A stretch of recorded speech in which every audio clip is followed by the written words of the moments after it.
Sunu Presse, à la présentation Aïcha Toupam. Sunu Presse vous est offert par le Grand Carnaval de Dakar. Bonjour, à l'essentiel des quotidiens reçus ce matin sont revenus sur la présentation du nouveau référentiel à Sénégal Vision 2050 à Sénégal à l'ombre du Baobab, titre le journal Sud Quotidien.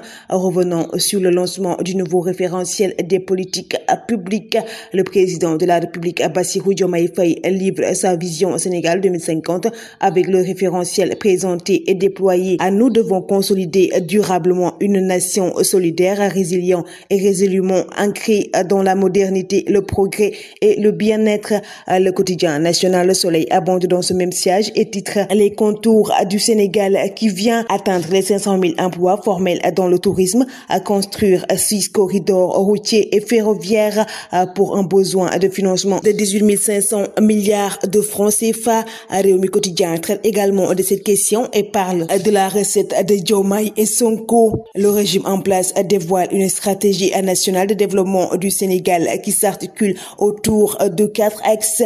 Diomaye plante un baobab, lit-on en première page du journal Bës Bi Le Jour. Le président Bassirou Diomaye Faye promet une loi sur la souveraineté économique. Selon Thierno Alassane Sall, Diomaye et Sonko demandent aux Sénégalais de patienter encore à 25 ans. Le projet est là, lit-on en première page du journal Le Quotidien. Revenons sur la présentation du référentiel Vision 2050. Il compte lever plus de 18 000 milliards internes. Enfin, une potion magique, s'exclame le journal Walf Quotidien. Le journal revient également sur la déclaration de Bougane Gueye qui estime que le projet n'a jamais existé et parle d'un projet de campagne électorale.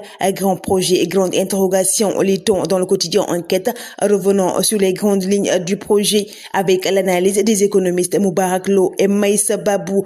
L'opposition pas convaincue et le doute de la société civile. Le journal revient sur des profits des hommes du projet Victor Ndiaye, Souleymane Diallo et Cheikh Modou Thiam. Bougane attaque le Baobab. Sénégal Vision 2050, nous renseigne le journal Vox Pop. Un cocktail à d'espoir de réchauffer et du plagiat. C'est de la continuité manifeste entre Sénégal Vision 2050 et les plans Sénégal émergent. Le journal L'Observateur s'intéresse à la libération de Diégui Diop qui revient sur sa garde à vue. Elle revient sur un garçon de 15 ans qui l'a fait craquer. Je ne le souhaite à personne, même pas à mon pire ennemi, s'explique-t-elle.